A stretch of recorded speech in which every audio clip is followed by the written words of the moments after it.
supone esto como pérdida de soberanía para los ciudadanos y para los estados, y el papel que están jugando en todo esto nuestros políticos y los medios de comunicación, fundamentalmente, y cómo afecta a derechos como los laborales o como el derecho a la enseñanza, cómo puede afectar. Digo cómo puede afectar porque hasta que no están muy avanzados los tratados, como es el de CETA, no se conoce nada. Lo que pasa es que tenemos experiencia de tratados anteriores y todos van en la misma línea, ¿no? Pero el secretismo es tal que es curioso.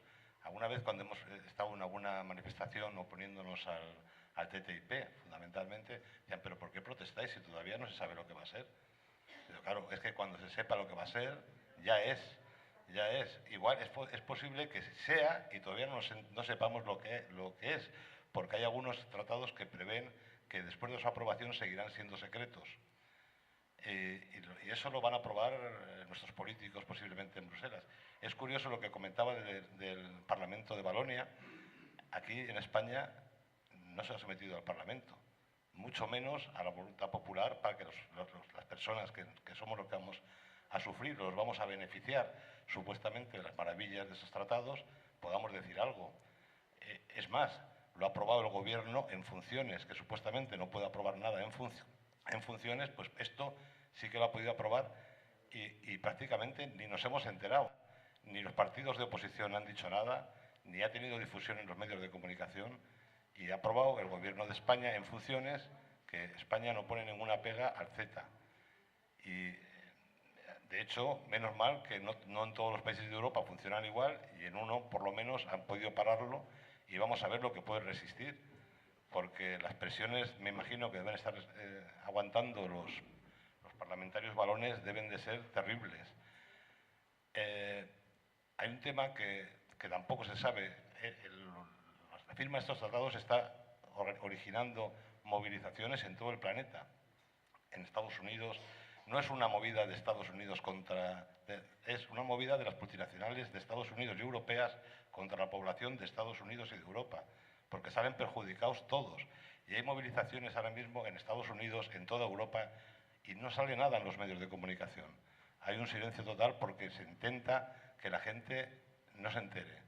Yo trabajo en la universidad y con más de uno de los que trabajo en distintas categorías les digo, ¿y el TTIP? ¿Y eso qué es? Ni la gente que trabaja en la universidad, que tiene posibilidad de tener un alto nivel de información, sabe lo que es. ¿Qué va a saber la inmensa mayoría de la población que no tiene acceso a los medios de información que tienen los universitarios? Y eso, ¿no? Es un tema realmente preocupante, que además lo están ejecutando dos partidos que se rasgan las vestiduras cuando se plantea que los catalanes decidan si quieren estar o no en España, porque dicen que eso es renunciar a la soberanía de los ciudadanos españoles. Carajo, y con esto estás renunciando a la soberanía total sobre el futuro de todos los ciudadanos españoles y se lo estás dando primero a unos negociadores que prácticamente ni se sabe quiénes son, no le ponemos cara ninguno a quién está negociando esto por la parte europea, y en segundo paso a las empresas, que como bien ha dicho Juan Carlos, las empresas multinacionales, no que alguien que tenga una pequeña empresa aquí de lo que sea piense que como esa empresa se va a beneficiar. Beneficia a las multinacionales más salvajes de todo el planeta. Esto es un paso más de una situación que ya venimos padeciendo, el tema del secretismo y el tema de la pérdida de derechos. En Europa existe, en la Unión Europea hay un funcionamiento que también es muy opaco, no se sabe, que son los lobbies de poder que presionan a los grupos políticos de esto para conseguir aprobar ciertas medidas que son de interés para las gentes que forman ese lobby. Que yo sepa, no hay ningún lobby de ciudadanos. Todos los lobbies son de empresas farmacéuticas, de empresas de no sé qué, de empresas de no... Gracias a estos lobbies, la Unión Europea ha ido sacando, antes de estos tratados, una serie de legislación que ha permitido, por ejemplo, la deslocalización de todas las empresas de Europa o de muchas empresas de Europa y su traslado al sudeste asiático, donde trabajan personas sin ningún tipo de derechos. Se ha conseguido el sueño que jamás creo que pensó de los primeros capitalistas, que es conseguir tener todo un siglo de plusvalías. Producen a precios del siglo XIX y venden a precios del siglo XXI. Y se están enriqueciendo de una manera bestial. La acumulación el ejemplo de Amancio Ortega aquí en España es paradigmático en qué condiciones está trabajando la gente en Bangladesh, cómo se han desmontado todo el tejido textil que había en este país, que era importante en muchas zonas. Ya no hay tejido textil en España y se está produciendo en condiciones de esclavitud. Y ahora, ¿qué pasa? Que nos quieren que nosotros seamos competitivos con los esclavos. Es que para ser competitivo con los esclavos solamente hay dos caminos: o liberar a los esclavos y que sean como tú, o convertirte en un esclavo. Y claro, nosotros yo por lo menos estaría por liberar a los esclavos, pero no es la idea que tienen los empresarios. La idea que tienen los empresarios es que todos nos convirtamos en esclavos para producir a precios, a ser posible, del siglo XVIII y vender a ser posible a precios del siglo XXII para seguir aumentando las plusvalías y la acumulación de capital. Todos estos últimos años, el aumento de la desigualdad en los países desarrollados ha ido aumentando. En España y Estados Unidos, creo que el otro día sabía que son los países que más ha aumentado la desigualdad, y cualquier tratado de este tipo va a seguir incrementando la desigualdad. Y todo esto se hace con la connivencia de los partidos políticos y con el silencio de los medios.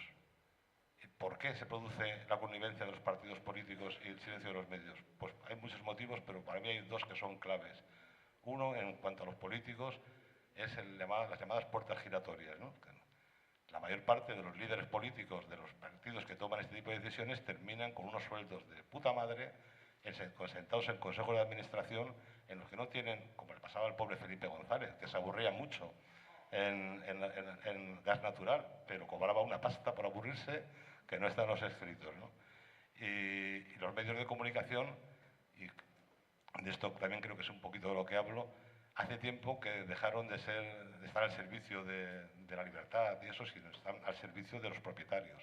La propiedad de los medios hoy en día es, por una parte, de los partidos, los medios públicos, que controlan las televisiones públicas, en las que no sale nada que en las televisiones y las radios públicas, y los medios privados, que en su inmensa mayoría, al menos todos los audiovisuales y la mayor parte de los medios potentes escritos, están en manos, si buscas, si escarbas quién es el propietario final, son grupos financieros, bancarios, son los que tienen el control de los medios. El Diario Sur, por ejemplo, sin ir más lejos, es propiedad del Grupo Vocento, que a su vez es propiedad del Banco Bilbao Vizcaya.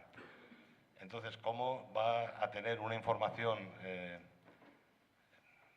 imparcial, cuando están escribiendo a dictado de lo que les piden sus amos, ¿no?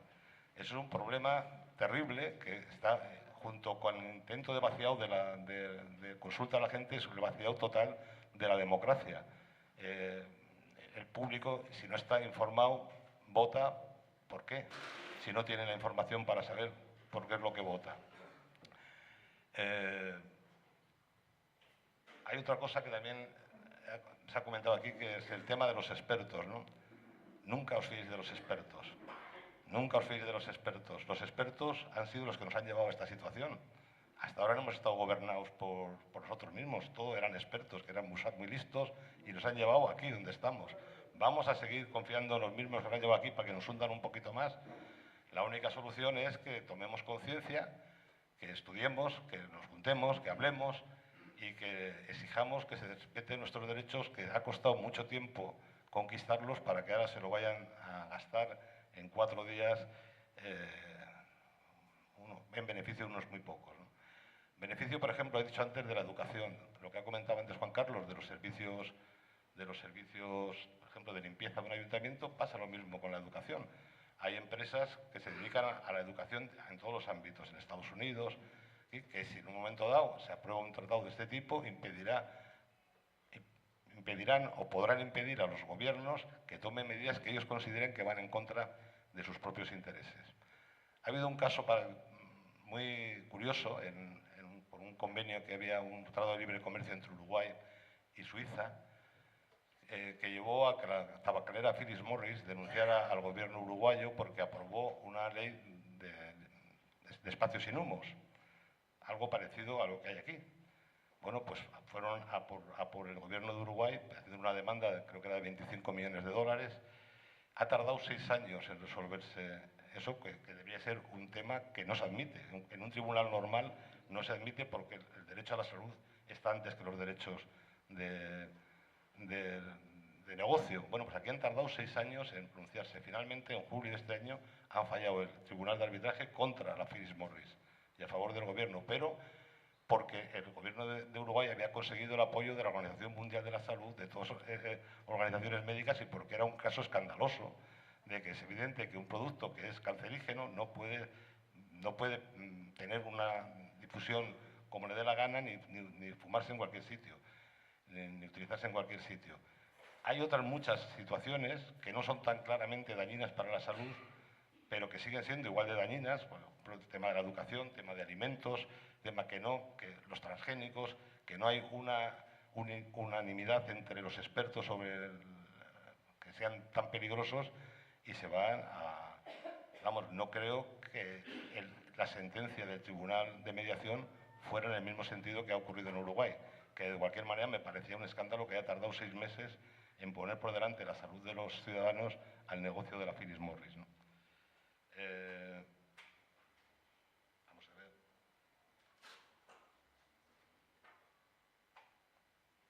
Creo que con esto prácticamente he dicho lo que quería decir, por lo menos en esta primera intervención. Bueno, una cosa que se me olvidaba. Uno de los temas que causa desigualdad a la hora de competir en el mercado son las diferencias de impuestos. Una empresa española que tenga que competir con una empresa radicada en Gibraltar está en una situación francamente peor. Bueno, pues no hay ni una sola línea dedicada a los paraísos fiscales en ninguno de los convenios de estos de libre comercio, porque evidentemente los paraísos fiscales, que cuando hubo la primera crisis, creo que fue, no sé si fue Mitterrand, Sarkozy o Cameron, dijeron que habría que meter mano a los paraísos fiscales.